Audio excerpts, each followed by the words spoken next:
ஜீ தமிழ்ல பலரும் விரும்பி பார்த்துக்கிட்டு வரக்கூடிய சீரியல் தான் மனசெல்லாம். இந்த வருஷம் ஜனவரி மாசம் தொடங்கப்பட்ட இந்த சீரியல் இதுவரைக்கும் 250 எபிசோட்ஸை கடந்து டெலிகாஸ்ட் ஆகிட்டு வருது. நான் பிரைம் டைமான 2.5 மணி ஸ்லாட்ல இந்த சீரியல் டெலிகாஸ்ட் ஆகிட்டு வந்தாலும் பலருக்கும் ஃபேவரட்டான ஒன்னாதான் இருந்துகிட்டு வருது.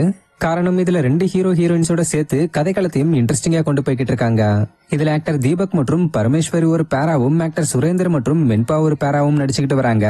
ஜீ தமிழ்ல டெலிகாஸ்ட் ஆன என்றென்றும் புன்னகை சீரியலுக்கு அப்புறம் ஆக்டர் தீபக் திருப்பியும் கம்பேக் கொடுத்து இந்த சீரியல்ல நடிச்சுக்கிட்டு வராரு. அப்புறம் நியூ கம்மரான ஆக்டர் ஜெயபாலா இதுல அருள் கேரக்டர்ல சூப்பரா நடிச்சுக்கிட்டு வந்தாரு. பட் பாதிலேயே சீரியலை விட்டு விலகி இருந்தாரு. அதுக்கப்புறம் இந்த கேரக்டர்ல ஆக்டர் சுரேந்தர் ரிப்ளேஸ் ஆகி நடிச்சுக்கிட்டு வராரு. மேலும் ஆக்ட்ரஸ் வெண்பாக்கும் தெலுங்கு சீரியல் ஆக்ட்ரஸ் பரமேஸ்வரிக்கும் தமிழ்ல இதுதான் முதல் சீரியல்ன்றது குறிப்பிடத்தக்க விஷயம். சோ இப்படி டிஃபரெண்டான எக்ஸ்பீரியன்ஸ் கொண்ட ஆக்டர்ஸை வச்சு ஆரம்பிக்கப்பட்டு சக்சஸ்ஃபுல்லா டெலிகாஸ்ட் ஆகிட்டு வர இந்த சீரியல் இப்ப திடீர்னு முடிய போறதா சொல்லி சோசியல் மீடியால ஒரு தகவல் பரவிக்கிட்டு வருது. சொல்லப்போனா கிளைமேக்ஸ் எபிசோட் ஷூட் போய்கிட்டு இருக்கணும், சீரியல் எண்டாக்குற முடிவை சீரியல் டீம் எடுக்கல, சேனல் தான் எடுத்திருக்கணும் சொல்லப்பட்டுக்கிட்டு வருது. இந்த ஒரு விஷயம் இப்ப மனசெல்லாம் சீரியல் ஃபேன்ஸுக்கு மிகப்பெரிய ஷாக்கிங்கா அமைஞ்சிருக்கு. ஏன்னா சீரியல் தொடங்கி இன்னும் 1 வருஷம் கூட ஆகல, அதுக்குள்ள முடிக்கிறத அவங்களால ஏத்துக்க முடியல. மேலும் இந்த விஷயம் கேள்விப்பட்ட சிலர் ஏன் இப்படிலாம் நல்ல சீரியலை சீக்கிரமா முடிக்கிறீங்கன்னு வருத்தப்பட்டு கமெண்ட்ஸ் பண்ணிக்கிட்டு வராங்க.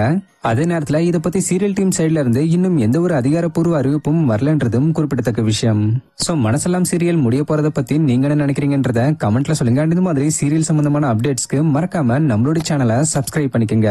தேங்க்யூ.